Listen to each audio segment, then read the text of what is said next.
Masomo ya Misa Takatifu Jumapili, Dominika ya 4 ya Majilio, mwaka A. Somo la kwanza, Isaya sura ya 7 mstari wa 10 hadi 14. Somo katika kitabu cha nabii Isaya. Siku zile Bwana alimwambia Ahazi maneno haya: Ujiobee ishara kwa Bwana Mungu wako, iwe ni kutoka chini kuzimu au juu mbinguni. Ahazi akajibu, sitaomba wala sitamjaribu Bwana. Hapo Bwana akamwambia, sikilizeni sasa, enyi nyumba ya Daudi. Haiwatoshi kuwachokoza watu, hata namtake kumjaribu Mungu wangu pia? Kwa hiyo Bwana mwenyewe atawapa ninyi ishara. Tazameni, bikira atapata mimba, atamzaa mwana, jina lake atamwita Imanueli. Neno la Bwana. Tumshukuru Mungu. Zaburi ya kuitikizana. Zaburi sura 24 mstari wa 1 hadi wa 2, 3 hadi 4 a na b, kisha mstari wa 5 hadi 6. Kiitikio: Bwana apate kuingia, yeye ni mfalme wa utukufu. Bwana apate kuingia, yeye ni mfalme wa utukufu. Bwana apate kuingia, yeye ni mfalme wa utukufu, yeye ni mfalme wa utukufu. Bwana apate kuingia, yeye ni mfalme wa utukufu, yeye ni mfalme wa utukufu. Nchini yake Bwana na vyote vinavyo ijaza, dunia yote na wakati waliomo. Maana Mungu ameweka misingi yake juu ya bahari, ameisimika juu ya mito ya maji. Bwana apate kuingia, yeye ni mfalme wa utukufu, yeye ni mfalme wa utukufu. Ni nani atakayepanda mlima wa Bwana? Ni nani atakayesimama mahali pake patakatifu? Mtu aliye na mikono safi na moyo mweupe, asiyeinua moyo wake kwa mambo ya miungu. Bwana apate kuingia, yeye ni mfalme wa utukufu, yeye ni mfalme wa utukufu.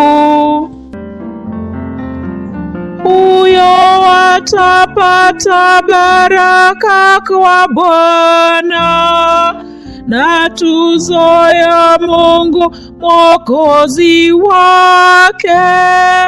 Hiki ni kizazi cha wenye kumtafuta, na cha wenye kutafuta uso wako, e Mungu wa Yakobo. Bwana apate kuingia, yeye ni mfalme wa utukufu, yeye ni mfalme wa utukufu. Bwana apate kuingia, yeye ni mfalme wa utukufu, yeye ni mfalme wa utukufu. Somo la pili. Warumi sura ya 1 mstari wa 1 hadi 7. Somo katika barua ya Mtakatifu Paulo kwa Warumi. Mimi Paulo, mtumishi wa Kristo Yesu, mtumwa kwa wito wake, nimechaguliwa kuihubiri Injili ya Bwana. Mungu ameitangaza zamani kwa ujumbe wa manabii wake katika maandiko matakatifu. Hii ndiyo Injili inayohusu mwanaye aliyezaliwa katika ukoo wa Daudi mintarafu mwili, lakini mwana wa Mungu mintarafu Roho wa utakatifu ndiye Yesu Kristo Bwana wetu, aliyewekwa katika mamlaka yake kwa ufufuko katika wafu. Kwake tumepata neema na utume wa kuyahubiria mataifa yote utii wa imani kwa kuheshimu jina lake. Nanyi ni moja ya mataifa hayo, kwa kuwa mmeitwa na Yesu Kristo.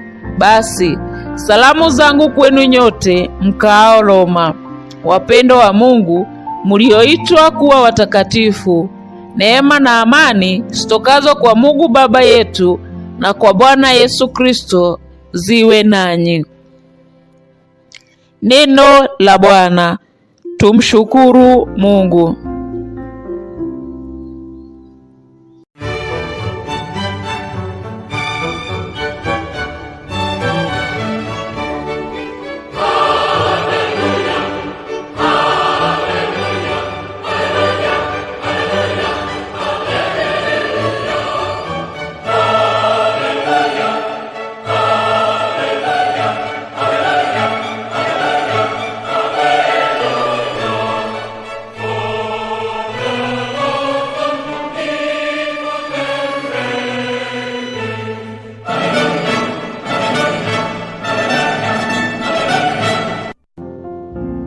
Tazama, bikira atachukua mimba na kumzaa mwana, naye watamwita Imanueli, maana yake Mungu pamoja nasi.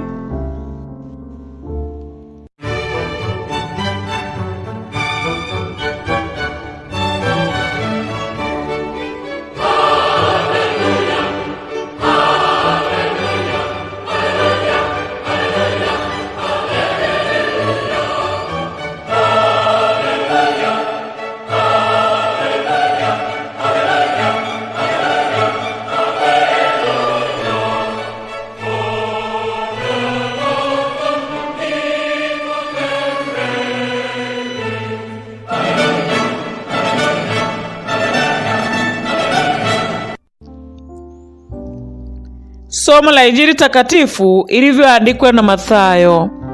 Utukufu kwako e Bwana.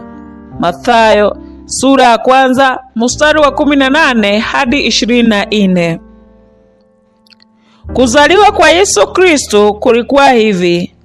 Maria mama yake alipokuwa ameposwa na Yosefu, kabla hawajakaa pamoja, alionekana ana mimba kwa uwezo wa Roho Mtakatifu. Mumewe Yosefu akiwa mtu mwadilifu, hakupenda kumwaibisha hadharani. Basi akanuia kumwacha kwa siri. Alipokuwa akifikiria hayo, tazama, malaika wa Bwana alimtokea ghafla katika ndoto, akasema, Yosefu mwana wa Daudi, usiogope kumpokea Maria kuwa mke wako, maana mimba yake ameipata kwa uwezo wa Roho Mtakatifu.